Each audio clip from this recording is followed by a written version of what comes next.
সাবিকু ইলা মাগফিরাতিম মির রাব্বিকুম ওয়া জান্নাতিন আরদুহা কা'আরদিস সামাই ওয়াল আরদ। বান্দারে, তোমার রবের ক্ষমার দিকে তোমরা ছুটে আসো, তোমরা রবের দিকে ছুটে আসো আর সেই জান্নাতের দিকে আসো, যেই জান্নাতের পরিধি হবে এই বিস্তীর্ণ পৃথিবী আর সুবিশাল আকাশ। এর চাইতে বড় জান্নাত আল্লাহ রাব্বুল আলামিন মুমিনদেরকে দান করবে। সুবহানাল্লাহ বলেন। আমার প্রিয় ভাইরা, আল্লাহর পয়গম্বর বলেছেন, ছোট্ট একটা জান্নাত যে মুমিনকে দান করা হবে, সবচাইতে ছোট জান্নাত আল্লাহ রাব্বুল আলামিন যাকে দান করবেন সেই জান্নাতের পরিধি হবে এই দুনিয়ার 10 দুনিয়া সমান। আল্লাহ রাব্বুল আলামিন এই জান্নাতের পরিধি বানিয়ে দেবেন। সুবহানাল্লাহ বলেন। আমার ভাইরা, সেই জান্নাত কি এমনিতে এমনিতে পাওয়া যাবে না? কিন্তু শর্ত আছে ভাই। এমনিতে এমনিতে তো পাওয়া যাবে না। এমনিতে এমনিতে পাওয়া গেলে এবারে আবু জেহেল, এরপরে নমরুদ, ফেরাউন, তারাও বলতো যে আমরাও জান্নাত পেতে চাই। ঠিক কিনা বলেন? কারণ ফ্রিতে নিতে চাই, ভালো জিনিস নিতে চায় না এমন কোনো মানুষ তো পৃথিবীতে নাই। ঠিক কিনা বলেন? ফ্রিতে সবাই ভালো জিনিস নিতে চায়। তো আল্লাহ এমনিতে এমনিতে জান্নাত দান করবেন না। আল্লাহ কুরআনুল কারীমের মধ্যে বলেছেন, জান্নাত নিতে হলে প্রাথমিকভাবে 2টা জিনিস আমাকে দিতে হবে। ইন্নাল হামদালিল্লাহি নাহমাদুহু ওয়া নাস্তাঈনুহু ওয়া নাস্তাগফিরুহু ওয়া নাউযু বিল্লাহি মিন শুরুরি আনফুসিনা। من يهده الله فلا مضل له ومن يضلل فلا هادي له ونشهد أن لا إله إلا الله وحده لا شريك له ونشهد أن سيدنا ومولانا محمدا عبده ورسوله أرسله بالحق بشيرا ونذيرا وداعيا إلى الله بإذنه سراجا وقمرا منيرا. فقد قال الله تعالى في كلامه المجيد والفرقانه الحميد. أعوذ بالله من الشيطان الرجيم.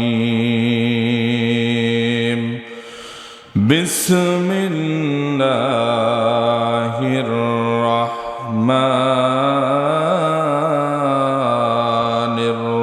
الرحيم. الذين يقيمون الصلاة ومما رزقناهم ينفقون. وقال رسول الله صلى الله عليه وسلم: الصدقة ترد البلاء وتزيد في العمر وتمنع ميثة السوء. وفي شان حبيبه: إن الله وملائكته يصلون على النبي يا أيها الذين آمنوا صلوا عليه وسلموا تسليما.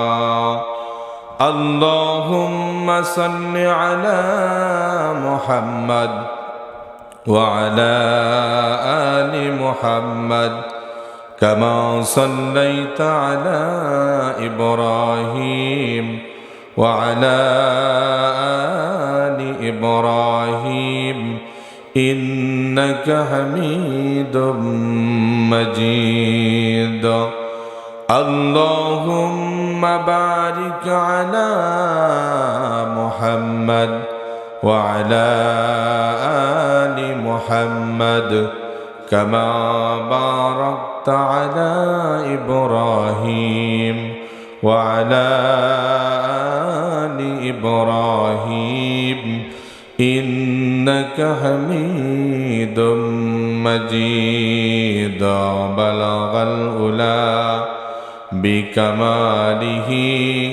كشف الدجى بجماله حسنت جميع خصاله صلوا عليه وآله لا إله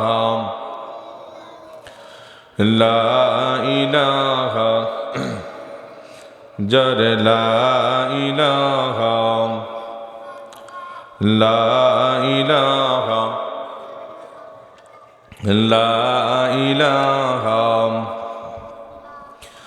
হাজারো ব্যথা বেদনার পরে ফিরে আসনি তুমি আপন ঘরে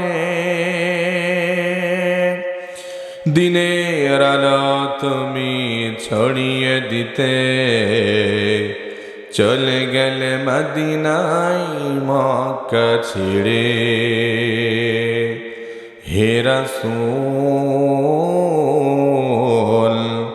তোমাকে ভুলি আমি কেমন করে হে রাসূল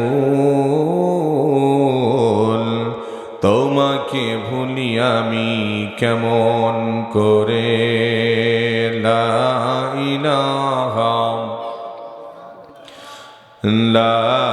ইলাহা ইল্লাল্লাহ লা ইলাহা জোরে লা ইলাহা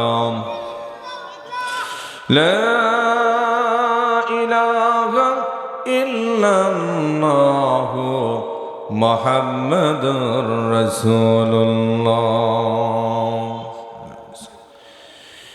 আলহামদুলিল্লাহ, জামিয়াতুস সুন্নাহ মহিলা মাদ্রাসার উদ্যোগে পুটিমারি বাজার মুন্সিগঞ্জ আলমডাঙ্গা চুয়াডাঙ্গার পঞ্চম বার্ষিকী ওয়াজ মাহফিলের আজকের মধ্যমণি প্রধান বক্তা বিশিষ্ট ইসলামী চিন্তাবিদ উস্তাদুল্লাহ মুফাসসিরে কোরআন বাতিলের আতঙ্ক আলহাজ হযরত মাওলানা মুফতি আব্দুল হামিদ সাহেব, মুহতামিম ও শাইখুল হাদিস বড় আইলসরা বালক বালিকা মাদ্রাসা ও সভাপতি বৃহত্তর কুষ্টিয়া জেলা উলামা পরিষদ।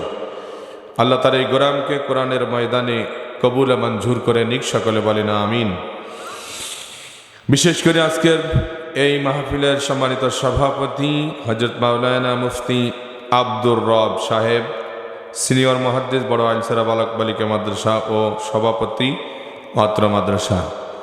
আল্লাহ তার এই গোলামকে দ্বীনের জন্য, কোরআনের জন্য, ইসলামের জন্য কবুল ও মঞ্জুর করে নিক, সকলে বলেন আমিন। আমন্ত্রিত উলামায়ে কেরাম, আইমে মাসাজিদ, জাতির শ্রেষ্ঠ সন্তান, দ্বীনের আলেমেরা, সামনে ভবিষ্ঠ বৃদ্ধ বাবাজিরা, ছোট্ট ছোট্ট সোনামণিরা, পর্দার অন্তরালে অবস্থানরত আমার মা ও বোনেরা, সর্বপ্রথম আমরা সেই মহান রবের দরবারে শুকরিয়া আদায় করছি যিনি আমাদেরকে দুনিয়ার সকল ব্যস্ততা উপেক্ষা করে দ্বীনের জন্য, কোরআনের জন্য, কোরআনের মজলিসে আসবার মতো, বসবার মতো সুযোগ করে দিয়েছেন। এই জন্য আপনারা খুশি না বেজার? যদি খুশি হই, সে মহান আল্লাহ রব্বুল আলামিনকে খুশি করার জন্য আমরা সকলে একবার কালিমাতু শুকুর আদায় করছি, সকলেই বলছি আলহামদুলিল্লাহ। আরো জোরে বলতে হবে আলহামদুলিল্লাহ। বলেন তো, শুকরিয়া আদায় করলে খুশি হয় কে আর বেজার হয় কে? শয়তান বেজার হয়। আল্লাহ পাকের শুকরিয়া আদায় করলে বান্দার লস হয় না, লাভ হয়। যদি কেউ নিয়ামতের শুকরিয়া আদায় করে আল্লাহ রাব্বুল আলামিন তার নিয়ামতকে বাড়িয়ে দেন। সুবহানাল্লাহ বলেন। আল্লাহ রাব্বুল আলামিন বলেন, লা ইন শাকারতুম লাযীদান্নাকুম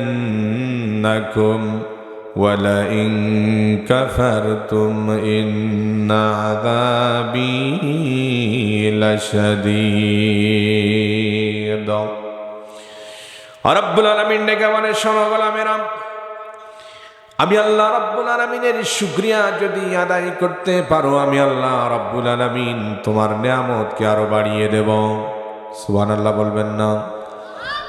ওয়ালা ইন কাফারতুম, আর যদি তুমি অকৃতজ্ঞ হও, বান্দা যদি শুকরিয়া আদায় না করো, আমি আল্লাহ রাব্বুল আলামিন তোমাকে কঠিন আযাবের মধ্যে গ্রেফতার করব। এখন অনেকে বলতে পারেন, হুজুর আমরা কোন নিয়ামতের শুকরিয়া আদায় করব? দিন আনি দিন খাই গরিব মানুষ আমরা, যারা না বড় বড় অট্টালিকার মালিক, যারা না গাড়ি বাড়ির মালিক, তারা না শুকরিয়া আদায় করবে নিয়ামতের, আমরা আবার কি শুকরিয়া আদায় করব? প্রিয় বাবাজিরা, ভাইরা, আল্লাহ রাব্বুল আলামিন আমাদেরকে কত নিয়ামত দিয়েছেন, যে নিয়ামতগুলো যদি আমরা গণনা করি কখনো শেষ করা যাবে না, ঠিকই না? আল্লাহ রাব্বুল আলামিন বললেন, ওয়া ইন তাউদ্দু নি'মাতাল্লাহি লা তুহসুহা। হে আমার গোলামেরা শোনো, তোমরা যদি আমি আল্লাহ রাব্বুল আলামিনের নিয়ামতের গণনা করা শুরু করে দাও, তাহলে আমি আল্লাহ রাব্বুল আলামিনের নিয়ামতের গণনা শেষ করতে পারবে না, সংখ্যায় নির্ণয় করে শেষ করতে পারবে না। সুবহানাল্লাহ বলেন। আমার প্রিয় ভাইরা, শুধু তাই না, আল্লাহ রাব্বুল আলামিন আরো উদাহরণ দিয়ে বলে, বান্দারে, ওয়ালাউ আন্না মা ফিল আরদি মিন শাজারাতিন আকলাম। হে দুনিয়ার গোলামেরা শোনো, পৃথিবীর সকল বৃক্ষরাজিগুলিকে যদি তুমি কলম বানিয়ে ফেলো, কলম বানাও, ওয়াল বাহরু ইয়ামুদ্দুহু মিন বাদিহি সাবআতু আবহর। আর পৃথিবীর একটি সমুদ্র নয়, দুটি নয়, 7টি সমুদ্রের পানিকে যদি তুমি কালি বানিয়ে ফেলো, আর পৃথিবীর সকল বৃক্ষরাজিগুলি যদি তুমি কলম বানাও, মা নাফিদাত কালিমাতুল্লাহ। আমি আল্লাহ রাব্বুল আলামিনের নিয়ামতের কথা লিখতে লিখতে বৃক্ষরাজির কলমগুলি ক্ষয় হয়ে যেতে পারে, পৃথিবীর 7 সমুদ্রের পানিগুলো শেষ হয়ে যেতে পারে, আমি আল্লাহ রাব্বুল আলামিনের নিয়ামতে লেখা শেষ হবে না। সুবহানাল্লাহ বলবেন না? এত নিয়ামত আল্লাহ তাআলা দিয়েছেন। শুধু তাই না, এই যেই জায়গা এখন বসে আছেন, গতকাল ছিল হয়তো একটা পরিত্যক্ত জায়গা, কিন্তু এই জায়গা এখন রাসূলের ভাষ্যমতে এটা জান্নাতের বাগান হয়ে গেছে। সুবহানাল্লাহ। শুধু তাই নয়, চতুর্দিকে আল্লাহ পাকের ফেরেশতাগুলি বেষ্টনী দিয়ে আমাদেরকে ঘেরাও করে রেখেছে। সুবহানাল্লাহ। আমরা হয়তো দেখছি না, আমরা দেখতে পারি না, সেই চক্ষু আমাদের নেই, কিন্তু চতুর্দিকে ফেরেশতারা ঘেরাও করে বসে আছে। এই জন্য আমি বলি, আখি মেলে চেয়ে দেখো, আখি মেলে চেয়ে দেখো, ওরে মুমিন মুসলমান, পুটিমারি গ্রামে ফুটলো রে আজ জান্নাতের বাগান, মহিলা মাদ্রাসায় ফুটলো রে আজ জান্নাতের বাগান। মারহাবা বলেন। এই বাগানের চতুর্পাশে ফেরেশতাগণ দাঁড়িয়ে আছে, এই বাগানের চতুর্পাশে ফেরেশতাগণ দাঁড়িয়ে আছে, দোয়া কালাম তসবির সওয়াব, দোয়া কালাম তসবির সওয়াব লিখে নিয়ে যান।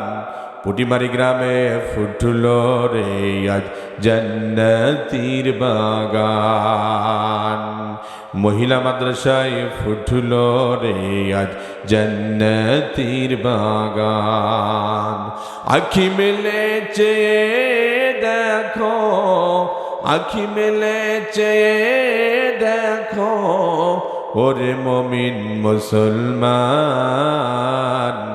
এই মাদ্রাসায় ফুটলো রে আজ জান্নাতির বাগান। পুটিমারি গ্রামে ফুটলো রে আজ জান্নাতির বাগান। জোরে বলেন আল্লাহু আকবার।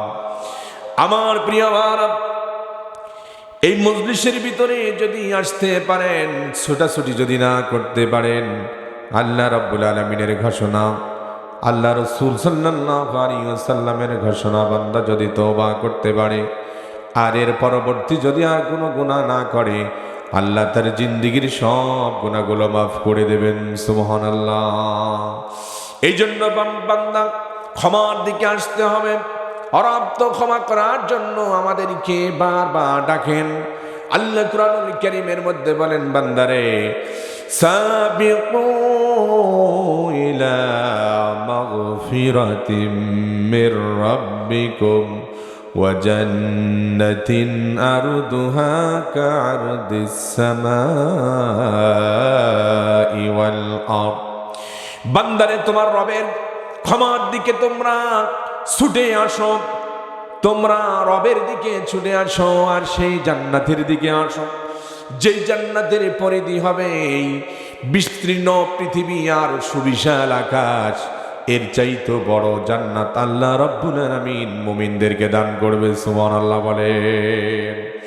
আমার প্রিয় ভাইরা, আল্লাহর পয়গম্বর বলেছেন, ছোট্ট একটা জান্নাত যে মুমিনকে দান করা হবে, সবচাইতে ছোট জান্নাত আল্লাহ রাব্বুল আলামিন যাকে দান করবেন, সেই জান্নাতের পরিধি হবে এই দুনিয়ার 10 দুনিয়া সমান। আল্লাহ রাব্বুল আলামিন এই জান্নাতের পরিধি বানিয়ে দেবেন। সুবহানাল্লাহ বলেন। আমার ভাইরা, সেই জান্নাত কি এমনিতে এমনিতে পাওয়া যাবে না? কিন্তু শর্ত আছে ভাই। এমনিতে এমনিতে তো পাওয়া যাবে না। এমনিতে এমনিতে পাওয়া গেলে পারে আবু জেহেল, এরপরে নমরুদ, ফেরাউন, তারাও বলতো যে আমরাও জান্নাত পেতে চাই। ঠিক কিনা বলেন? কারণ ফ্রিতে নিতে চাই, ভালো জিনিস নিতে চায় না এমন কোনো মানুষ তো পৃথিবীতে নাই। ঠিক কিনা বলেন? ফ্রিতে সবাই ভালো জিনিস নিতে চায়। তো আল্লাহ এমনিতে এমনিতে জান্নাত দান করবেন না। আল্লাহ কুরআনুল কারীমের মধ্যে বলেছেন, জান্নাত নিতে হলে প্রাথমিকভাবে 2টা জিনিস আমাকে দিতে হবে।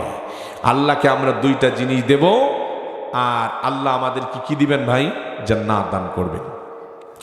আর রব্বুল আলামিন বললেন, ইন্নাল্লাহা আশতারা মিনাল মুমিনিনা আনফুসাহুম ওয়া আমওয়ালাহুম বিআন্না লাহুমুল জান্নাহ।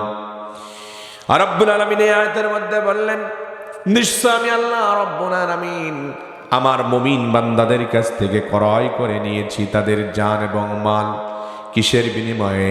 আল্লাহ পাক বললেন, বিআন্না লাহুমুল জান্নাহ, আমি জান্নাতের বিনিময়ে আমার বান্দাদের কাছ থেকে তাদের জান এবং মাল ক্রয় করে নিয়েছি। সুবহানাল্লাহ বলেন।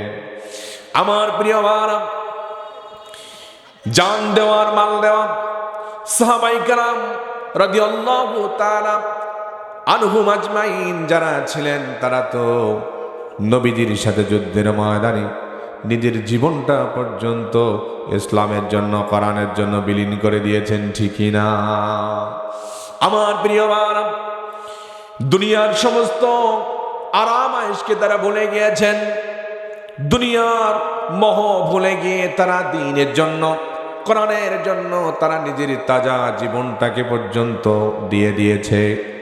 এ প্রসঙ্গেরটা কথা বললে না বললে নয়। একজন আল্লাহর বান্দা যুবক ইথিওপিয়া থেকে এসেছেন মদিনাতুল মুনাওয়ারায় নবীজির কাছে এসে ইসলামে অনুপ্রাণিত হয়ে গেলেন। নবীজির হাতে হাত দিয়া ইসলাম গ্রহণ করলেন, কালিমা পড়ে ফেললেন, সুবহানাল্লাহ বলেন। কিন্তু ইথিওপিয়ার ওই গোলামটা, তার নামটা হাদিসের পাতায় অনেকে তাকে কালো সাহাবী বলে উল্লেখ করেছেন। তার নাম ছিল সাদ সালামি। সম্পদ বলতে কিছু ছিল না। ইথিওপিয়া থেকে তিনি এসেছেন, কালো, এত পরিমাণে কালো, দুনিয়ার মানুষেরা, মদিনার মানুষেরা তাকে বলে যে মদিনার কাক। মদিনার কাক মানে এত পরিমাণে কালো, চেহারার মধ্যে বসন্তের দাগ বিস্তৃত দেখা যেত। টাকা পয়সা বলতে কিছু ছিল না, এমনকি পানি পান করার মতো পাত্র পর্যন্ত সাদে সালামির ছিল না। তারা নিজেরা দিনের জন্য, কোরআনের জন্য নিজের জীবনটা কেমনে বিলীন করে দিয়েছে, একটু মনোযোগ দেন। ইসলাম গ্রহণ করা 8 মাস পেরিয়ে গেছে।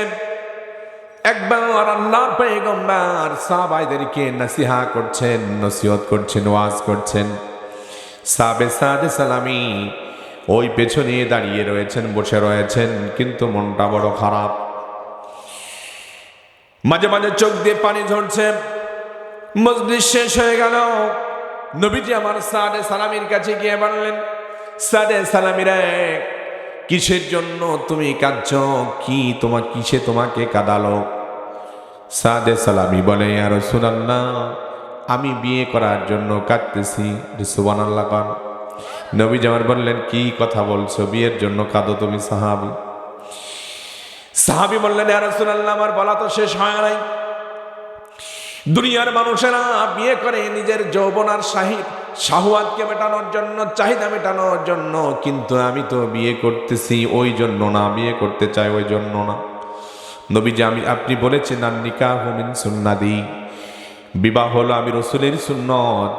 ফামান রাগিমা আন সুন্নতি ফালাইসা মিন্নি, যে ব্যক্তি আমার সুন্নত থেকে মুখ ফিরিয়ে নিল সে আমার উম্মত নয়। নবীজিগণ 8 মাস হয়েছে ইসলাম গ্রহণ করেছি। প্রত্যেকটা সুন্নাহ আমি নিজের জীবনে সেট করার জন্য চেষ্টা করতেছি। কিন্তু ইয়া রাসূলুল্লাহ, বিয়ে তো আপনার সুন্নত, আপনি বলেছেন আন-নিকাহু মিন সুন্নতি, বিয়েটা আপনার সুন্নত। আমার নিজের জীবন থেকে একটা সুন্নত বিয়োগ হয়ে যাচ্ছে, এই জন্য মনটা বড় খারাপ। কেন তুমি বিয়ে করতে পারো না? ইয়া রাসূলুল্লাহ, কেউ আমারে মেয়ে দেয় না। মেয়ে দেয় নাই কারণ আমার কোনো সম্পদ নাই, আমার চেহারা দেখতে খারাপ, কালো মানুষ, বসন্তের দাগগুলো চেহারার মধ্যে পড়ে গেছে, এই জন্য কেউ মেয়ে আমারে দেয় না। দেখেন না, আমাদের দুনিয়ার মানুষেরা যেমন বিয়ে দিক আর ছেলের বিয়ে দিক, বিশেষ করে 2টা জিনিস দেখে, ঠিক কিনা বলেন? দেখে ছেলেটা স্মার্টলি কিনা, মেয়েটা সুন্দর কিনা, আর দেখি বাবার সম্পদ আছে কিনা, ঠিক কিনা। দেখে না ছেলেটা নামাজ পড়ছে কিনা, ছেলেটা দিনদার কিনা, মেয়েটা দিনদার কিনা, এটা দেখে না। দেখে মেয়েটা সুন্দর কিনা আর মেয়ের বাবা টাকা আছে কিনা, এটা দেখে। মেয়েটা পর্দায় থাকে কিনা, মেয়েটা সে 5 ওয়াক্ত নামাজ পড়ে কিনা, তার সতীত্ব ঠিক রেখেছে কিনা, এটা দেখার সময় থাকে না। শুধু দেখে মেয়েটা সুন্দর কিনা আর বাবা মার সম্পদ আছে কিনা, ঠিক কিনা বলে। আবার আজকালকে মেয়ের বাবারাও তাই করে, ছেলেটা চেহারা ভালো কিনা দেখে। আবার অনেক সময় চেহারা ভালো না হইলেও নো প্রবলেম যদি সম্পদ থাকে, ঠিক কিনা। সম্পদ বর্তমানে আবার চেহারার কাছে হার মেনে যায়। ছেলেটার বয়স বেশি, তাতে কি হয়েছে? টাকা আছে, তো মেয়েদেরকে বিয়ে দেয়। মেয়েদেরকে এমন জায়গায় বিয়ে দেয় না যেখানে বিয়ে দিলে পারে আমার মেয়েটা তার হাত ধরে জান্নাতে চলে যেতে পারবে। এমনটি অনেক সময় না দেখেই টাকার পাগল হয়ে দুনিয়ার মোহ পড়ে মেয়েদেরকে, ছেলেদেরকে বিয়ে দেয়। কথা বলেন ঠিক কিনা? আমার প্রিয় ভাই, সাদে সালামি বলছে, ইয়া রাসূলুল্লাহ, টাকা নাই, আবার চেহারাও ভালো না, এই জন্য কেউ বিয়ে দিতে চায় না। আল্লাহ নবী বললেন, সাদে সালামি, এদিকে আসো। মনটা খারাপ করার কোনো দরকার নাই, তুমি আমি রাসূলের সুন্নত পালন করতে পারছো না বলে মনটা বড় খারাপ, এদিকে আসো। আসলেন। নবীজি আমার বললেন, আমার পক্ষ থেকে তোমার বিয়ের প্রস্তাব হিসাবে একটা পত্র লিখে দিলাম, নিয়ে চলে যাও। ঠিকানা লিখে দিলেন।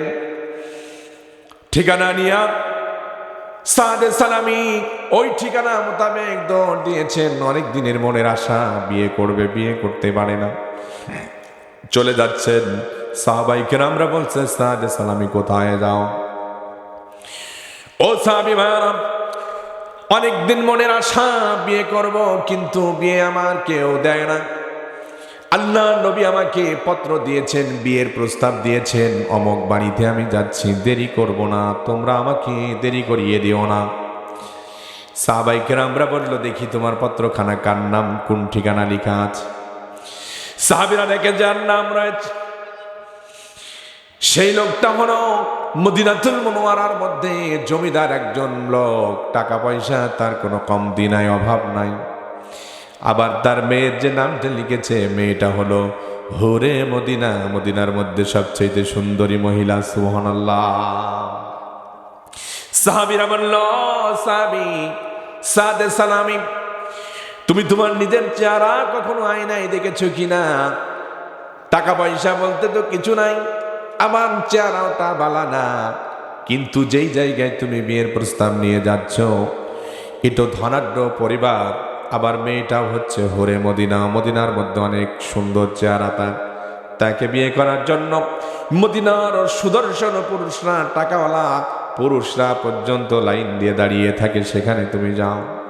সাদে সালামি বলে, আমার নবী পাঠিয়েছেন, আমার নবীর কথা মান্য করার জন্য আমি শেষ পর্যন্ত প্রস্তাবটা নিয়ে যাব, বাকি আল্লাহর ইচ্ছা। সুবহানাল্লাহ। আমার প্রিয় ভাইরা, সাদে সালামি চলে গেলেন বিয়ের প্রস্তাব নিয়ে বাড়ির সামনে। বাড়িতে নক করলেন, বাড়ির ভিতর থেকে বেরিয়ে আসলো আমর ইবনুল আউফ। চলে আসলেন বাড়ির ভিতর থেকে। কি ব্যাপার বলো? আপনার মেয়ের প্রস্তাব নিয়ে এসেছি, আল্লাহর নবী প্রস্তাব পাঠিয়েছেন। বাড়ির লোক বলছেন, প্রস্তাব পাঠিয়েছেন আল্লাহর নবী, এটা তো আমার বড় সৌভাগ্য যে আল্লাহর নবী আমার মেয়েকে বিয়ে করবেন। সাদে সালামি বলে, না, আল্লাহর নবী বিয়ে করার জন্য আপনারে প্রস্তাব দেয় নাই, বরং আমার সাথে বিয়ে দেওয়ার জন্য আল্লাহর নবী প্রস্তাব করেছেন আপনার মেয়েকে। সুবহানাল্লাহ বলেন। মেয়ের বাবা দেখে হতভম্ব হয়ে গেলেন। হায় হায়, তুমি চেহারা দেখতে তো এমন, অবস্থা গায়ের পোশাকগুলো ভালো না, সম্পদ আছে নাকি তোমার? কোনো টাকা পয়সা আছে নাকি? কয় না, টাকা পয়সা বলতে কিছু নাই, পানি খাবার মতো পাত্রটাও, একটা গ্লাসও আমার নাই, কিচ্ছু আমার নাই। চেহারা দেখতে বালা না, সম্পদ বলতে কিছু নাই, কি দেখে তোমারে বিয়ে দেব? আমার টাকা পয়সার কোনো কমতি নাই, মেয়েটা অনেক সুন্দর, ভালো ভালো জায়গা থেকে প্রস্তাব আসে, বিয়ে দিই না, তুমি এসেছো বিয়ে করার জন্য। মনটা খারাপ করে যুবককে ঘোরায় দিতেছেন, যাও, তোমার সাথে বিয়ে দিব না। সাদে সালামি মনটা খারাপ করে ফেরত যাচ্ছেন। এবার ভিতর থেকে যেই মেয়ের জন্য বিয়ের প্রস্তাব নিয়ে আসা হয়েছে, মেয়েটা ডেকে বলছে, আব্বা, কি জন্য ওই যুবকটা এসেছিল? কই বিয়ের জন্য এসেছিল। কে পাঠিয়েছেন? আল্লাহর নবী পাঠিয়েছেন। মেয়েটা বলছে, বাবা, আমার বিয়ের জন্য যদি আল্লাহ নবী কোনো পাত্র পাঠাই, সেই পাত্রকে ফেরত দেওয়ার মতো ক্ষমতা তো আপনার না। সুবহানাল্লাহ বলে। কি বলছো? চেহারা ভালো না, সম্পদ বলতে কিছু না, এমন একটা ছেলের সাথে আমার মেয়েকে কেমনে বিয়ে দিই? মেয়েটা বলছে কি, দেখেন আমার মা বোনেরা, মেয়েটা বলছে, আব্বা জান, আপনি ভুল শুনেছেন, ভুল দেখেছেন। আমার নবী যাকে পাঠিয়েছেন, আমার নবীর চোখ মোবারক দ্বারা যাকে আমার জন্য প্রস্তাব পাঠিয়েছেন, সেই ছেলেটা সব চাইতে বিশ্ব সুন্দর। কারণ আমার নবীর চোখ কখনো খারাপ জিনিস দেখতে পারে না, ঠিকই না? দেখতে খারাপ হলে কি হবে? আমার তো ভাগ্য বড় যে আমার নবী আমার জন্য বিয়ের প্রস্তাবের জন্য ছেলে নিযুক্ত করেছেন। সুবহানাল্লাহ। আব্বাজান এখনো দৌড়ান, ওই যুবককে ফিরিয়ে নিয়ে আনেন। যদি ওই যুবক যে নবীজির কাছে বলে নবীজির প্রস্তাবকে আপনি প্রত্যাখ্যান করেছেন, নবীজি মনে কষ্ট পাবেন, আর নবী কষ্ট পেলে আল্লাহ রব্বুল আলামিনও কষ্ট পাবেন, ঠিকই না? আপনার প্রতি বেজার হয়ে যাবেন। আব্বাজান, ওই ছেলের সাথে আমি বিয়ে করতে চাই, আমি রাজি হয়ে গেলাম, কারণ আল্লাহর নবী যার জন্য প্রস্তাব করেছেন আমি তার সাথেই বিয়ে বসবো। সুবহানাল্লাহ বলেন। চলে গেলেন মেয়ের বাবা, দৌড়ে দিকে বলে, বাবা দাঁড়াও, আমার মেয়ে রাজি হয়ে গিয়েছে, আমিও রাজি হয়ে গেলাম, চলো আল্লাহর নবীর দরবারে, নবীজির কাছে আমিও যাব। চলে গেলেন নবীজির দরবারে, যে বলে, ইয়া রাসূলুল্লাহ, আমি আমার মেয়ের প্রস্তাব নিয়ে এসেছি, আমার মেয়েও রাজি, আপনিও প্রস্তাব দিয়েছেন, আমিও রাজি, বিয়ের বন্দোবস্ত করে দেন। নবীজি আমার বিয়ের বন্দোবস্ত করলেন, 400 দিরহাম মহরানা নিযুক্ত করলেন নবীজি। এরপরে ডেট দিয়ে দিলেন, যাও আগামীকাল তোমার মেয়ের সাথে সাদে সালামের বিয়ে হবে, 400 মহরানা নিযুক্ত করে দিলাম। মেয়ের বাবা চলে গেল। আল্লাহর নবী সাদে সালামিকে ডেকে বলছে, ও সাদে সালামি, বিয়ের জন্য প্রস্তুতি গ্রহণ করো, 400 দিরহাম লাগবে মহরানা হিসাবে, টাকা কে আছেনি? সাদে সালামি বলে, ইয়া রাসূলুল্লাহ, 400 কেন, 4টা দিরহামও আমার নাই, তাহলে কি বিয়ে আমার হবে না? নবীজি আমার বলেন, চিন্তা করার কোনো কারণ নাই, প্রস্তাব দিয়েছি আমি, বিয়ের মহরানার ব্যবস্থাও আমি আল্লাহর পয়গম্বর করে দিতেছি। সুবহানাল্লাহ। যাও, আমার কথা বলে আমার জামাতা উসমানের কাছে চলে যাও, তারে বলো কিছু দান করতে। আমার আলীর কাছে চলে যাও, যাও বলো আমি বলেছি দান করতে। ওসমানের কাছে গেলেন, লম্বা ঘটনা। ওসমান দান করলেন, হযরতে আলী দান করলেন, অন্যান্য সাহাবায়ে কেরামরা দান করলেন। 400 দিরহাম পেরিয়ে আরো কিছু দিরহাম হয়ে গেল। বিয়ার মার্কেট করার জন্য কিছু টাকা পয়সা হাতে এলো। সাহাবী এবার চিন্তা করলো, 400 দিরহাম রেখে দিয়ে যে টাকাগুলো আমার কাছে অতিরিক্ত এসেছে, এগুলো দিয়ে আগামীকাল সকালবেলা আমি মদিনার বাজারে গিয়ে আমার হুরে মদিনা, মদিনার সুন্দরী আমার বউ হবে, তার জন্য আমি কিছু কেনাকাটা করব। আমার প্রিয় বাবা, আর রাত্রিবেলায় যুবকের রাত যেন যায় না, অনেক দিনের মনের তামান্না আমি বিয়ে করব। আমাদের যুবকরাও আগামীকাল যদি বিয়ে হয় আর রাত্রিবেলায় ঘুমাবে না, ঠিক কিনা বলেন? কিন্তু পার্থক্য হলো, আমাদের যুবকেরা গান আর নাচ, বিভিন্ন বড় বড় বক্স বাজিয়ে গান আর বাজনা দিয়ে রাত কাটায়, আর সাহাবী সাদে সালামি সারা রাত তাহাজ্জুদের নামাজ পড়ে আল্লাহর কাছে দোয়ার মাধ্যমে রাত কাটালেন। সুবহানাল্লাহ। আমাদের দেশের বিয়েগুলো এখন এটা হচ্ছে একটা ইবাদত, কিন্তু ইবাদতকে আজ গান বাজনায় পরিণত করে দিয়েছি। কথা বলেন ঠিকই না? বিয়ে হয় তো 7 দিন আগ থেকে বক্স বাজতে থাকে, চতুর্দিকে মানুষগুলোকে অতিষ্ঠ করে দেয়, রাত 12টা 1টা পর্যন্ত বক্স বাজায়। আমার এলাকায়, আপনার এলাকায় মনে হয় বাজায় না। আমার প্রিয় ভাই, মুসলমানিতেও বক্স বাজায়। আমার নিজের কানে শোনা একজন গরিব মানুষ, সে মানুষের কাছে যে বলতেছে যে আমার নাতি, আমি গরিব মানুষ হলে কি হবে, আমার নাতির মুসলমানে দিলাম 7 দিন বক্স বাজিয়ে। মানে সে মানুষের কাছে বলে নিজেকে মানে বড় দামি মানুষ সাব্যস্ত করছে যে গরিব হলে কি হবে, মনের শখ শান্তি আছে।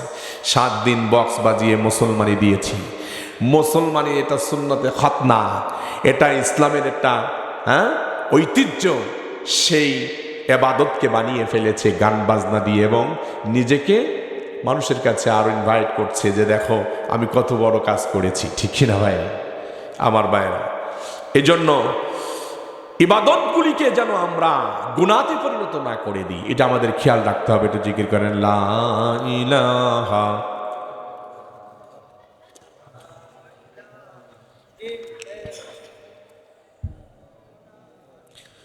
ইমানের পথে অবিচল থেকে আমার মরণ যেন হয়।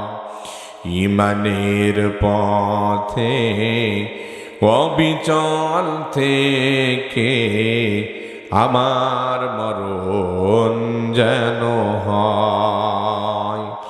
তোমারই কাছে মিনতি আমার, তোমারই কাছে মিনতি আমার, মহামহিম দয়াময়, ইমানের পথে অবিচল থেকে আমার মরণ যেন হয়। ইমানের পথে অবিচল থেকে আমার মরণ যেন হয়। লা ইলাহা, জোরে লা ইলাহা, লা ইলাহা ইল্লাল্লাহু মুহাম্মাদুর রাসূলুল্লাহ। আমার প্রিয় ভাইরা, সাদে সালামি পরের দিন যেই টাকাগুলো উদ্বৃত্ত ছিল সেগুলো নিয়ে মার্কেটে চলে গেলেন, যাকে নিজের জীবনটা কোরআনের জন্য কেমন বিলীন করে দেয় ভাইরা। এবার মদিনার মার্কেটে চলে গেলেন। টাকা তো কম, টাকা তো হিউজ নয়, যা মন তাই কিনবে না। প্রথমে বাজারের মধ্যে গেলেন, দেখলেন এই টাকা দিয়ে কি কি কিনতে পারি। আমার যে বিবি হবেন, বিবি তো কমা নয়, বড় ধনাঢ্য পরিবারের, সুন্দরের দিক থেকে হরে মদিনা, কিসে কি কিনলে পারে আমার হরে মদিনাকে ভালো লাগবে। এবার বাজারে ঘুরতেছেন, পুরো বাজারটা আগে দেখে নিলেন। এরপরে মনে করলেন এই টাকার ভিতরে এই জিনিসগুলো কেনা যায়। কেনার জন্য এক দোকানের সামনে চলে গেলেন, কিনবেন। এমন মুহূর্তে কে যেন প্রচার করতেছে, ও মদিনার সাহাবীরা রে, তোমরা প্রস্তুত হয়ে যাও, আল্লাহর নবীকে হত্যার জন্য কাফের মুশরিকরা মদিনার দিকে ছুটে আসতেছে। তোমরা জিহাদের জন্য, যুদ্ধের জন্য প্রস্তুতি গ্রহণ করো। সাহাবায়ে কেরামের মধ্যে এলান চলতেছে, মাইকিং চলছে। সাদে সালামি চিন্তা করলো, হাই হাই, যদি আল্লাহর নবীকে হত্যার জন্য কাফের মুশরিকরা মদিনার দিকে ধেয়ে আসে, সাহাবায়ে কেরামরা যুদ্ধের ময়দানে চলে যায়, আমার নবী থাকবে যুদ্ধের ময়দানে, আর আমি সাদে সালামি কেমনে বিয়ে করে বাসর ঘরে আমি আমার বিবির সাথে আমি আমার মনের তামান্না পূরণ করবো? এটা কখনো হতে পারে না। চিন্তা করলো, আমার এই টাকা দিয়ে যদি আমি আমার হুরে মদিনার জন্য মার্কেট করে ফেলি, যুদ্ধে যাবার জন্য কিছু কিনতে পারবো না, সম্ভব নয়। নবীকে যুদ্ধের ময়দানে রেখে আমি বিয়ে বাড়িতে আনন্দ করবো, এটা হতে পারে না। সুবহানাল্লাহ বলেন। সাদে সালামি মার্কেট করলেন না, বরং ওই টাকা দিয়ে একটা তলোয়ার কিনলেন, ঢাল কিনলেন, আর যুদ্ধের জন্য ঘোড়া কিনলেন। এরপরে কিছু কালো কাপড় কিনলেন, যুদ্ধের পোশাক কিনলেন। কেনার পরে নবীজির কাছে গেলেন না, নাম লিখালেন না। সৈন্যবাহিনী সাহাবীদের মধ্যে নাম লিখালেন না, কারণ যদি সাহাবে ইকরামের সাথে নাম লিখান, নবীজির কাছে যান, নবীজি অনুমতি দিবে না। কারণ নবীজি জানে সাদে সালামের মনের আশা, বিয়ে আগামীকাল তার বিয়ে হবে, অনুমতি দিবে না, এই জন্য গেলেন না। বিয়ের মার্কেটও করলেন না। লম্বা ঘটনা, সাহাবায়ে কেরামরা নবীজি সহ যুদ্ধের ময়দানে লাফিয়ে পড়লেন কাফেরদের সাথে। যুদ্ধ শুরু হয়ে গেল। এদিকে সাদে সালামি শরীরের পুরো শরীরটা কালো কাপড় দিয়ে মরিয়ে ফেললেন। যুদ্ধের ময়দানে ঘোড়া নিয়ে, ঢাল তলোয়ার নিয়ে শুরু করে দিলেন। কাফেরদের সাথে তুমুল বেগে মুসলমানদের যুদ্ধ চলছে। সাহাবায়ে কেরামরা হতভম্ব হয়ে গেলেন। আরে একজনকে দেখা যায় ঘোড়ার উপরে চড়ে যুদ্ধ করতেছে, নাকি শত্রু পক্ষের লোক নাকি আমাদের লোক? আমাদের লোক হলে তো চিনব, কিন্তু কালো কাপড় দিয়ে মড়ানো চেনা যায় না। আবার দেখতেছেন যে মুসলমানদের পক্ষে কাফেরদের বিরুদ্ধে লড়াই করতেছেন। সাহাবায়ে কেরামরা অনুভব করলো, ইনি হয়তো হবে আল্লাহ রাব্বুল আলামিনের পক্ষ থেকে আমাদের সাহায্যের জন্য আল্লাহ ফেরেশতা প্রেরণ করেছেন। সুবহানাল্লাহ। চিনতে পারলেন না, যুদ্ধ চলছে। সাদে সালামি অসংখ্য কাফেরদেরকে জাহান্নামে পাঠিয়ে এক পর্যায়ে কাফেরদের আঘাতে তিনি আঘাতপ্রাপ্ত হয়ে গেলেন, জমিনে পড়ে গেলেন। এখনো মৃত্যুবরণ করেন নাই, জমিনে পড়েছেন, মৃত্যুর সাথে পাঞ্জা লড়ছে এমন এক অবস্থা। যুদ্ধ শেষ হয়ে গেল, সাহাবায়ে কেরামরা বিজয় লাভ করলেন। আল্লাহ নবী বললেন, সাহাবীরা রে, যেই সমস্ত সাহাবীরা শহীদ হয়ে গিয়েছে ওদেরকে নিয়ে আসো। যেই সমস্ত সাহাবীরা এখন অসুস্থ অবস্থায় মৃত্যু সজ্জায় তাদেরকেও এখানে নিয়ে আসো। সাহাবায়ে কেরামদের লাশ যারা শহীদ হয়ে গিয়েছেন তাদের লাশ সারিবদ্ধ করা হলো। যারা অসুস্থ হয়ে গিয়েছেন, আঘাতপ্রাপ্ত হয়েছেন, তাদেরকে নিয়ে আনা হলো। এবার ওই কালো সাহাবীরা দেখে যিনি আমাদের সামনে সবচাইতে বীর বিক্রমে যুদ্ধ করতেছিলেন আমাদের পক্ষে, চেনা যায় না চেহারা, এখনো পর্যন্ত চেহারাটা কালো কাপড় দিয়ে মারানো। তিনিও আঘাতপ্রাপ্ত হয়েছেন, মৃত্যু শয্যায় পড়ে রয়েছেন। সাহাবায়ে কেরামরা ধরে আনলেন নবীজির কাছে, ইয়া রাসূলুল্লাহ, ইনিও আমাদের পক্ষে, মুসলমানদের পক্ষে যুদ্ধ করেছেন। নবীজি আমার বললেন, ওরে আমার কাছে নিয়ে আসো। নিয়ে আসা হলো। নবীজি বললেন, আমার উরুর ওপরে তার মাথাটা দিয়ে দাও। মাথাটা দিয়ে দিলেন। সাদে সালামির চোখ দিয়ে গড়গড় করে মুক্তার দানার মতো পানি পড়ছে। নবীজি আমার জিজ্ঞেস করছে, কে তুমি, কি তোমার পরিচয় বলো? যুদ্ধের মালারে মুখগুলো পর্যন্ত কালো কাপড় দিয়ে ঢেকে রেখেছ কিসের জন্য বুঝলাম না। সাহাবী কথা বলতে পারে না, চোখ দিয়ে শুধু দরদর করে পানি পড়ে। নবীজি আমার মুখের ওপর থেকে কালো কাপড়টা সরিয়ে নিলেন। সরানোর সাথে সাথে নবী চিনতে পারলেন সাদে সালামি। নবীজি চোখে পানি রাখতে পারলেন না, কেঁদে ফেললেন। দেখে বললেন, সাদে সালামি রে, তুমি কিসের জন্য যুদ্ধের ময়দানে এসেছো? তোমাকে তো আসতে বলি নাই। তোমার জন্য তো আমি বিয়ে ঠিক করেছিলাম। আমি নবী নিজেই প্রস্তাব দিয়ে হরি মদিনার সাথে তোমার নাচকে বিয়ের কথা ছিল। তুমি থাকবে আজকে বরের বেশে, বাসর ঘরে তুমি তোমার স্বামীর সাথে আনন্দ মুহূর্ত কাটাবা। তুমি আজকে যুদ্ধের ময়দানে কেন এসেছো? আর তোমার শরীরের ভিতরে পুরো শরীরটা কালো কাপড় দিয়ে মোড়ানো কেন? সাদে সালামি কথা বলতে পারে না, তার ইশারা দিয়ে বুঝাই, ওগো পয়গম্বর, আপনি থাকবেন যুদ্ধের ময়দানে, কাফের মুশরিকরা আপনাকে হত্যা করার জন্য আসবে। আর আমি সাদে সালামি কিভাবে আমি আমার বাসর ঘরের মধ্যে স্ত্রীর সাথে আনন্দ ফুর্তি করবো? এটা কখনো হতে পারে না।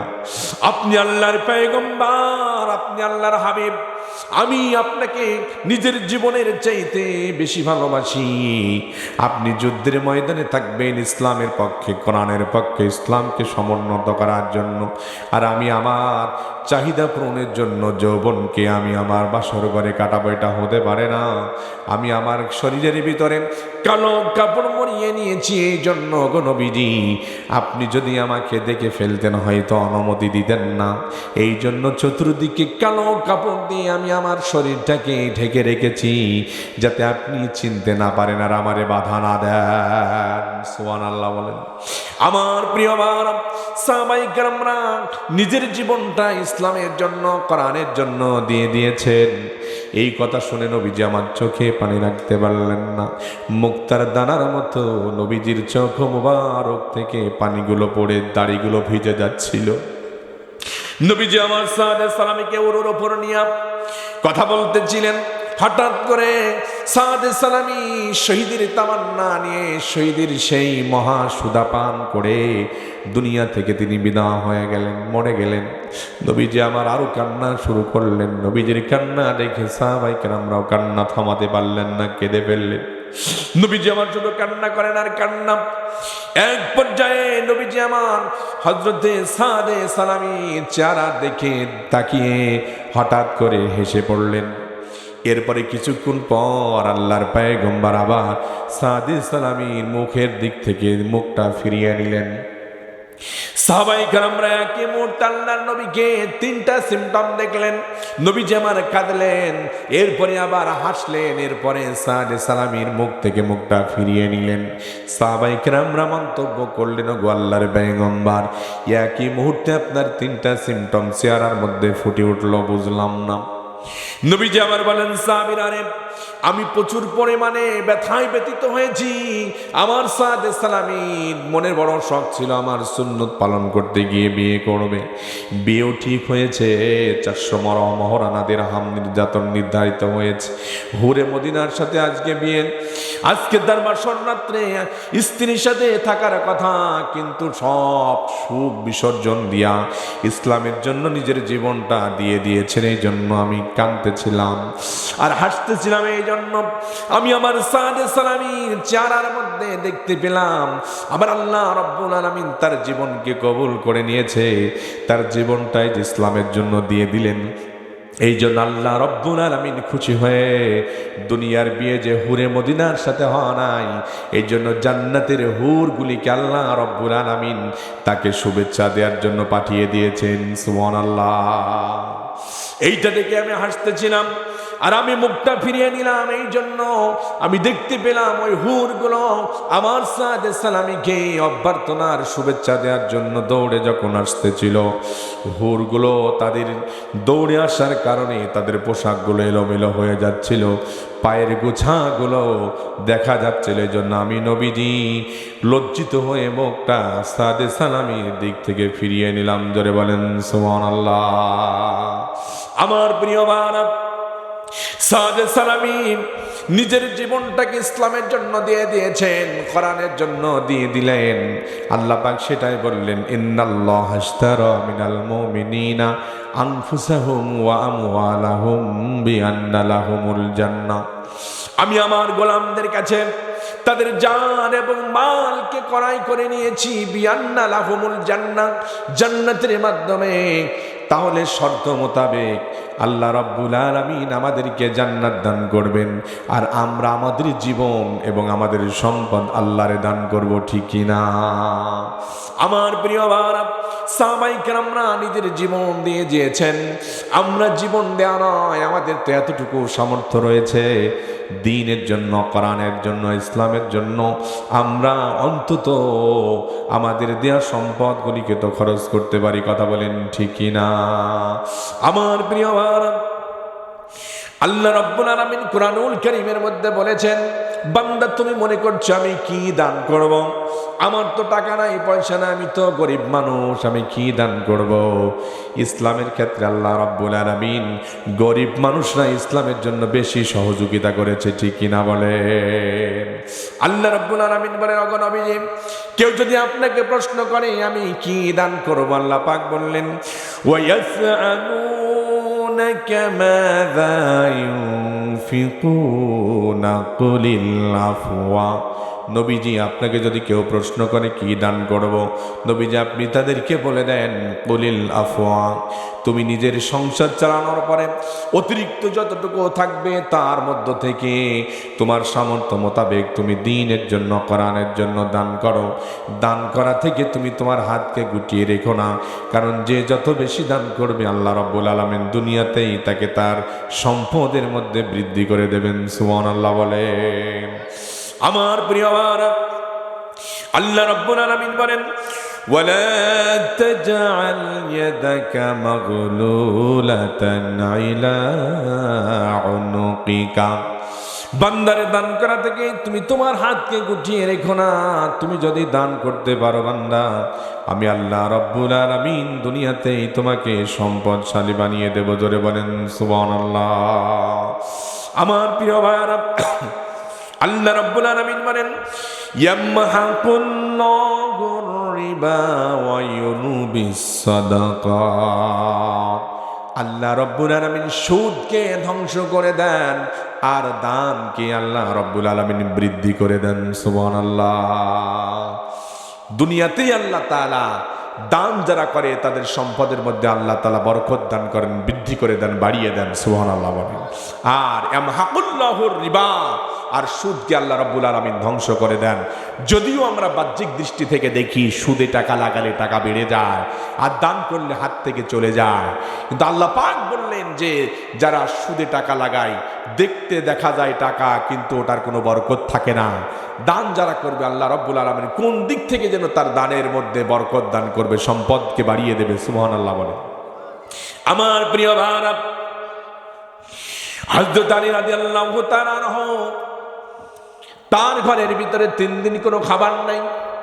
হযরত হাসান হযরত হুসাইন ক্ষুধার যন্ত্রণার মার কাছে একবার যেয়ে বলে, মা গো 3 দিন কোনো খাইতে পারলাম না, একটু খাবারের ব্যবস্থা কি করা যায় না? হযরত আলী কোনো খাবারের ব্যবস্থা করতে পারতেছেন না। হযরত ফাতেমা ডেকে বলে, ও স্বামী গো, 3 দিন হলো ঘরের ভিতরে কোনো খাদ্য নাই, খাবার নাই, কি করব? টাকা পয়সা তো কিছু নাই। আমার একটা চাদর রয়েছে, চাদরটা আপনি একটু বিক্রি করে অন্তত কিছু খাবার নিয়ে আসেন। নিজেরা নাই কত নাই খেয়ে থাকলাম, কিন্তু 3 দিন ছোট্ট ছোট্ট বাচ্চা হাসান হুসাইন না খেয়ে আছে, ওরা তো না খেতে পারলে মরে যাবে। এই নেন আমার একটা ব্যবহৃত চাদর, চাদরটা মদিনার বাজারে বিক্রি করে কিছু খাদ্য অন্তত নিয়ে আসেন, খোদা নিবারণ। হযরত ফাতেমার চাদরটা নিয়ে হযরত আলী চলে গেলেন মদিনার বাজারে বিক্রি করার জন্য। পুরাতন চাদর বিক্রি হলো মাত্র 6 দিরহামে বিক্রি হয়ে গেল। এবার চিন্তা করলেন এই 6 দিরহাম দিয়ে কিছু না কিছু একটু কিনা যাক। কেনার জন্য দোকানের সামনে দাঁড়িয়ে পড়েছেন, কিছু কিনবেন। হঠাৎ করে দেখতে পেলেন একজন সায়েল, একজন ফকির চলে আসলো আর বলল, আলী রে, তুমি আমাকে কিছু দান করো, আমাদেরকে একটু দান করো, আমরা অনেক দিন পর্যন্ত না খেয়ে রয়েছি। হযরত আলী দেখলেন আমরা তো 3 দিন না খেয়ে রয়েছি, ফকির তো মনে হচ্ছে আরো আমাদের চাইতে ক্ষুধার্ত বেশি।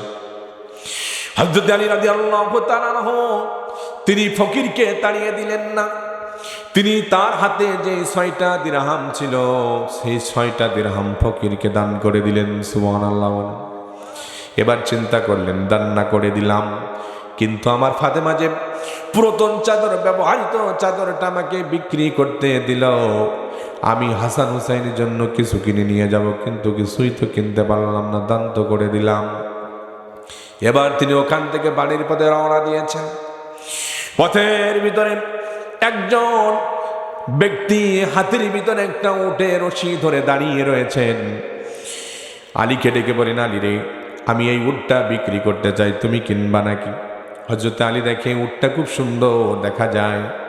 আলী ডেকে বলে, ভাই উট কি দিয়ে কিনবো? 3 দিন ধরে ঘরের ভিতরে কোনো খাদ্য নাই, খাবার নাই। 6 দিরহামে চাদর বিক্রি করেছিলাম, মনে করলাম যে খাবার কিছু নিয়ে যাব, কিন্তু ফকিরকে দান করে দিয়েছি, টাকা পয়সা কিছু নাই, কি দিয়ে কিনবো বলো? আগন্তুক লোকটি, অপরিচিত লোকটি বলে, ও আলী রে, তুমি আমার এই উটটা কিনতে পারো, তুমি যদি কিনে এই উটটা বিক্রি করতে পারো, ব্যবসা করো, বিক্রি করে আমাকে টাকা দিতে পারো, আমি তোমাকে বাকিতে এই উটটা তোমারে দিতে পারি। হযরত আলী বললেন, কত টাকা নিবা আমারও?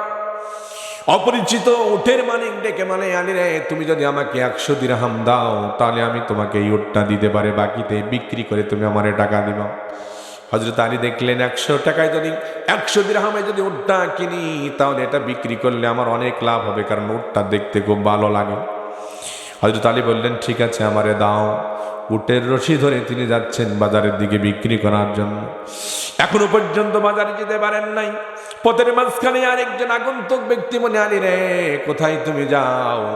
উটটাকে বিক্রি করবা নাকি? হ্যাঁ, উটটা বিক্রি করার জন্য তো বাজারে নিয়ে যা। এ আলী, তুমি কত টাকায় উটটা বিক্রি করবা বলো, আর এই উটটা তুমি কত টাকায় কিনেছো বলো? হযরত আলী বললেন, আমি 100 টাকায় কিনেছি, এবার তুমি বলো কত টাকা দিবা? আগন্তুক অপরিচিত লোকটি বলে, শোনো, কথা নাই বার্তা নাই, একটা দাম বলবো। কত? বলে 160 দিরহাম তোমাকে দিব, তুমি যদি উটটা আমারে দাও নগদ টাকা তোমারে দিয়ে দেব। সুবহানাল্লাহ। হযরত আলী চিন্তা করলেন, কোন টাকা ইনভেস্ট করি নাই, বাকিতে কিনে এনেছি, 60 দিরহাম লাভ হয়ে যায় তাহলে তো দেওয়া যায়, ঠিক আছে, নগদ টাকা দিলে দাও। 160 দিরহামে হযরত আলী উটটা বিক্রি করে দিলেন। এবার ওই 160 দিরহাম নিয়ে উটের মালিককে খুঁজতেছেন, কোথায় উটের মালিক? কিছুক্ষণ যাবার পরে পেয়ে গেলেন। কিরে আলী, উট কি বিক্রি হয়েছে? হ্যাঁ হয়েছে।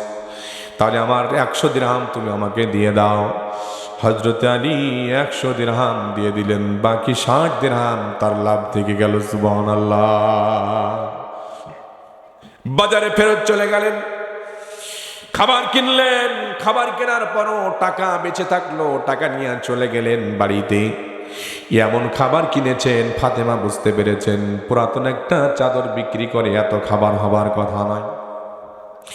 ডেকে বলছেন, স্বামীরে ছোট্ট একটা পুরাতন চাদর দিলাম, এই চাদর বিক্রি করে তো এত খাবার হবার কথা নয়, আবার টাকাও নগদ নিয়ে এসেছো, বুঝলাম না। হযরতে আলী সব ঘটনা খুলে বললেন।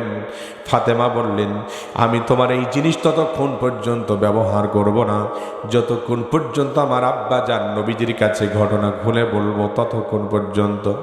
চলে গেলেন ফাতেমা আলী আল্লাহ নবীর দরবারে। নবীজির দরবারে গিয়েছেন। আল্লাহ নবী মুহাম্মদুর রাসূলুল্লাহ সাল্লাল্লাহু আলাইহি ওয়াসাল্লাম আলীর আগমন দেখে বলছে, আলী রে, উটের ব্যবসা কেমন হলো বলো। সুবহানাল্লাহ বলেন। এখনো তো বলে নাই, নবীজি বলছে উটের ব্যবসা কেমন হয়েছে আলী। ফাতেমা ডেকে বলে, আব্বা জান, আপনার জামাইয়ের সাথে এই ঘটনা ঘটেছে। আল্লাহ নবী বলে, আলী রে, চিন্তা করার কোনো কারণ নাই। 3 দিন তোমার বাড়িতে ভাত নাই, চাদর বিক্রি করেছো 6 দিরহামে। তুমি আল্লাহর জন্য, দ্বীনের জন্য মানুষকে, অসহায় মানুষকে তুমি যে দান করে দিয়েছ, এই জন্য আল্লাহ রব্বুল আলামিন খুশি হয়েছেন। এই জন্য তোমার সামনে যে উটের মালিক ছিল, এই উটের মালিক দুনিয়ার কোনো মানুষ নয়, ইনি ছিলেন আল্লাহ রব্বুল আলামিনের পক্ষ থেকে জিবরাইল ফেরেশতা। মানুষ বেশি তোমার কাছে বাকিতে উট বিক্রি করেছিল। সুবহানাল্লাহ। ও আলী রে, আরেকটু পরে যাবার পরে 160 দিরহামে যিনি উট কিনেছেন, এও দুনিয়ার কোনো মানুষ নয়, ইনি আল্লাহর পক্ষ থেকে মিকাইল আলাইহিস সালাম তোমার কাছে এসে 160 দিরহামে তোমার কাছ থেকে উটটা কিনেছে রে আলী। ও আলী রে, 200 দিরহামে কিনতে পারতো, কেনে নাই, কারণ তুমি 6 দিরহাম দান করেছো। আল্লাহ রাব্বুল আলামিন প্রত্যেকটা ভালো কাজকে 10 গুণে বৃদ্ধি করে দেয়, তার মানে 6 10 60 দিরহাম তোমার লাভ হয়ে গিয়েছে। সুবহানাল্লাহ। ইয়ানি তুমি 6 দিরহাম দান করেছো, ওই জন্য আল্লাহ রাব্বুল আলামিন কোন দিক থেকে যেন 6 10 60 দিরহামের ব্যবস্থা তোমার করে দিয়েছে। এই জন্য আমার প্রিয় ভাইরা, দ্বীনের জন্য, ইসলামের জন্য, কোরআনের জন্য দান করলে টাকা কমে যায় না, ঠিকই না? কিন্তু দুঃখ পরিতাপের বিষয় হলো, আমরা অনেক সময় দেখি ইসলামের জন্য, দ্বীনের জন্য, কোরআনের জন্য দান করতে চায় না, আবার অপচয় করে, ঠিক কিনা বলেন? আল্লাহ পাক বলেন, ইন্নাল মুবাদ্দিরিনা কানু ইখওয়ানাশ শায়াতিন। যারা অপচয় করে তারা হলো শয়তানের ভাই, ঠিক কিনা বলেন? সাহাবায়ে কেরামরা অপচয় করতেন না, কিন্তু দ্বীনের জন্য দান করতেন। একজন সাহাবী আল্লাহর নবীর কাছে গিয়েছেন, ওগো নবীজি, আমি অসহায় মানুষ, আমার জন্য কিছু দান করেন। নবীজি আমার বললেন, দেখো আমার কাছে তো কিছু নাই, কি দান করব তোমার? সাহাবী চলে যাচ্ছেন, নবীজি বলছেন, সাহাবীরা দাঁড়াও, আমার কাছে কিছু নাই, তবে তোমাকে নৈরাশ করতে চায় না, তুমি আমার জামাতা হযরত ওসমানের কাছে চলে যাও। উসমানের কাছে যে বলো, আমি নবীজি তাকে কিছু দান করতে বলেছি, আমার কথা বলে তুমি তোমার কাছে সাহায্য চাও। সাহাবী চলে গেলেন হযরতে ওসমানের বাড়িতে। যে দেখে হযরতে ওসমান তার একজন গোলামকে ধমকাচ্ছেন, গোলামকে ধমকাচ্ছেন, বলছে, গোলাম রে, গতকালকে তুমি আপনার বাতি, যেটা তেল দিয়ে চলে, ল্যাম্প বলে, হারিকান বলে, আগে ছিল এখন নাই, বুঝতেছেন তো কথা? এই বাতির ভিতরে তুমি বাতির আপনার ওই যে পলতে বলে, পলতেটা কেন বাড়াই দিয়েছিলে গতকাল? কারণ পলতে বাড়িয়ে দিলে তেল বেশি খায়। এত বাড়িয়ে দিয়েছিলে কেন? কম করে দিবে। ওই আগন্তুক ব্যক্তি উসমানের কাছে নিজেকে দান করার কথা বলবে তো দূরের কথা। এই অবস্থা দেখে চিন্তা করলেন, হায় রে, এত কৃপণ মানুষ যে বাতির একটা পলতে একটু বাড়িয়ে দিয়েছে বলে গোলামকে বকা দেয়, এ আবার দান করবে কি? লোকটা চলে গেলেন নবীজির দরবারে, ওগো আল্লাহর পয়গম্বর, এই ঘটনা আপনি কার কাছে আমাকে পাঠিয়েছেন? নবীজি আমার বললেন, যাও যাও, আবার যাও, আমার ওসমানের কাছে যাও। লোকটা আবার চলে আসলেন, এসে দেখেন আরেকটা অবস্থা। ছোট্ট ছোট্ট পিপিলিকাগুলো হযরত ওসমানের ঘর থেকে কিছু খাদ্য নিয়ে যাচ্ছেন, ছোট্ট ছোট্ট পিপিলিকা মুখে করে। হযরত ওসমান ওই পিপিলিকার মুখ থেকে কিছু খাদ্য কেড়ে নিয়ে যাচ্ছেন, অল্প কিছু রেখে যাচ্ছেন, আর সবগুলো কেড়ে কেড়ে নিয়ে যায়। লোকটা চিন্তা করলো, হায় রে, এর চাইতে বড় কৃপণার কি হতে পারে যে পিপিলিকার মুখ থেকে খাবারগুলো কেড়ে নিতে পারে? তিনি বললেন না, শঙ্কিত বোধ করলেন, চলে গেলেন নবীজির দরবারে। নবী গো, এই ঘটনা কার কাছে আপনি আমাকে পাঠিয়েছেন? নবীজি আমার বললেন, আবার তুমি যাও, আমি তোমারে বললাম তুমি যে চাও। ওই লোকটা আবার চলে আসলেন। এবার এসে দেখে হযরত উসমানের অন্য কাহিনী, দেখে ব্যবহৃত কিছু তুলা হযরত উসমান রৌদ্রে শুকাতে দিয়েছেন। সেই তুলাগুলো বাতাসে উড়ে যাচ্ছে, আর হযরত উসমান তুলার পেছনে পেছনে গিয়ে তুলাগুলো গুছিয়ে গুছিয়ে এনে চাপা দিচ্ছেন। চিন্তা করলেন, হায় রে, ছোট্ট একটা তুলা উড়ে যায়, তার পেছনে পেছনে গিয়ে যিনি কুড়িয়ে আনেন তিনি আবার আমাকে কি দান করবে? কিন্তু 3 বার নবী পাঠিয়েছেন, দেখি এবার বলে কি অবস্থা হয়। এবার চলে গেলেন ওসমানের কাছে, সালাম দিলেন। কি ব্যাপার, তুমি কিসের জন্য আমার কাছে এসেছো? লোকটা সাহস করে বললেন, ও ভাই উসমান, আসলে আমি তো আসি নাই, আল্লাহর পয়গম্বর আমাকে পাঠিয়েছেন। আমি আপনার কাছে এসেছি, আল্লাহ রাব্বুল আলামিনের হাবিব আমাকে আপনাকে কিছু দান করতে বলেছেন, কিছু আমাকে দেন। হযরত ওসমান ডেকে বলেন, ও বেদুইন সাহাবী, তোমাকে আল্লাহর নবী পাঠিয়েছেন, তাহলে তুমি একটু অপেক্ষা করো। সিরিয়া থেকে আমার উটের পিঠ ভর্তি কিছু উট আর মাল আসতেছে। আমার এই উট সারিবদ্ধ হয়ে সিরিয়া থেকে ব্যবসার জন্য আসছে। একটু জিকির করেন, লা ইলাহা।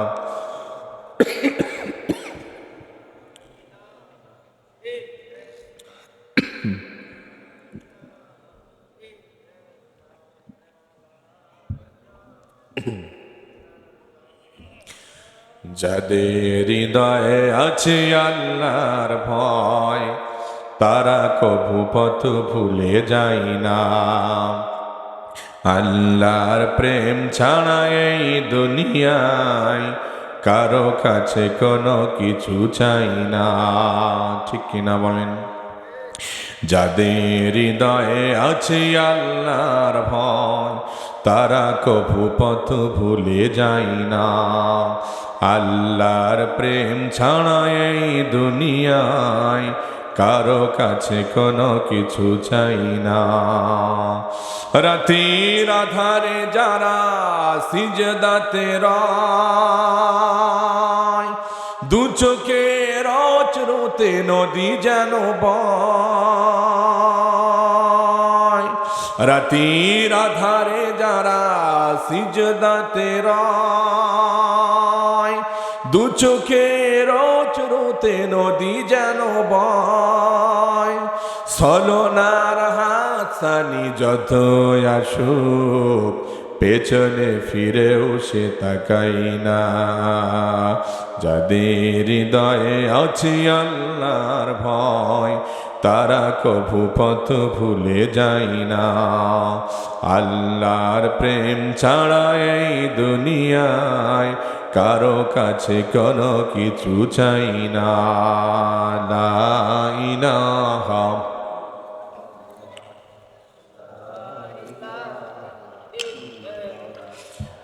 লা ইলাহা ইল্লাল্লাহু মুহাম্মাদুর রাসূলুল্লাহ। আমার প্রিয় ভাইরা, হযরত ওসমান বললেন, সিরিয়া থেকে আমার শত শত ইটের পিঠ ভর্তি মালগুলো ব্যবসার জন্য মদিনায় ঢুকবে। সর্বপ্রথম যে উটটা থাকবে, ওই ইটটা হলো সবল। ওই উটটা হলো সকল উটের চাইতে ভালো, তার পিঠের ওপরে খাবারও থাকে দামি দামি খাবার। আমার ওই উটগুলো যখন আসবে, প্রথম উট তুমি নিয়ে যাবে। প্রথম উটের উপরে যতগুলো খাদ্য থাকবে, সকল খাদ্যগুলো উট সহ আমি তোমাকে দান করে দিলাম। সুবহানাল্লাহ। আমার প্রিয় ভাইরা, লোকটা আবার আশ্চর্য হয়ে গেল।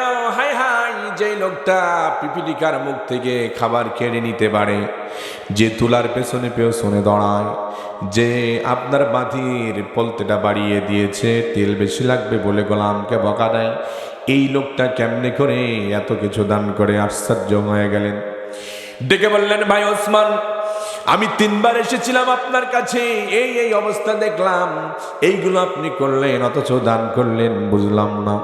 হযরত ওসমান ডেকে বলে, আমি কোনো অপচয় করতে চাই না।